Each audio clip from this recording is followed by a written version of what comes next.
Alors justement, c'est en 1972 que Toyota a fait ses débuts officiels, après un engagement l'année précédente satisfaisant, au RAC justement. 1999, le Toyota Team Europe, dirigé par Ove Anderson, eh bien ce sont 300 employés, 43 victoires mondiales, et pourtant la firme arrête donc le rallye pour se consacrer à l'Indy et à la F1. Entre les deux, ce sont donc 27 ans de passion, un superbe palmarès, de nombreuses couronnes et quelques excès aussi. Thomas Sénécal. Des Japonaises préparées en Europe qui ont conquis le monde en passant par l'Afrique. L'histoire de Toyota, c'est ça. Dans les années 80, 10 ans après leur début, les Toyota s'imposent dans les plus éprouvants des rallyes, le Safari et la Côte d'Ivoire. Les succès de Val-de-Garde et Kankkunen annoncent les lauriers futurs. L'écurie de l'ancien pilote Ove Anderson monte en puissance et elle va atteindre son but avec la Celica GT4. 89, Carlos Sainz, malchanceux, rate le titre d'un cheveu. Ses larmes sécheront bien vite. Un an plus tard, l'Espagnol prend sa revanche. Il offre la première couronne mondiale aux constructeurs japonais et au Toyota Team Europe.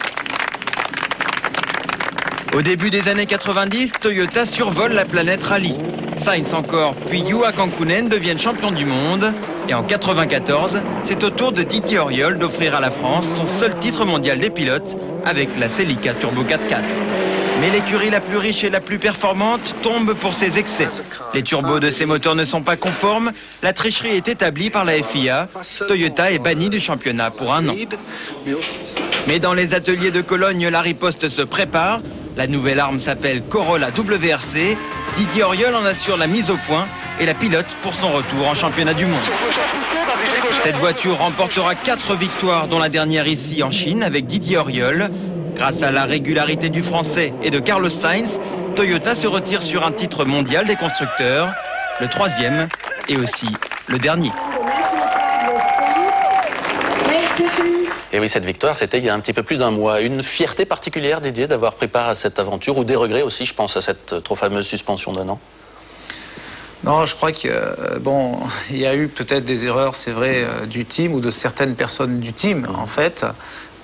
Bon, je crois qu'il faut tourner la page à ce moment-là.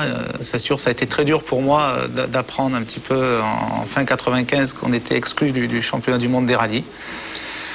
Bon, je crois qu'ils ont prouvé qu'il y avait quand même des gens très compétents et des ingénieurs capables de développer une voiture dans les règles et puis de gagner un titre de championnat du monde. Donc je crois qu'ils partent la tête haute.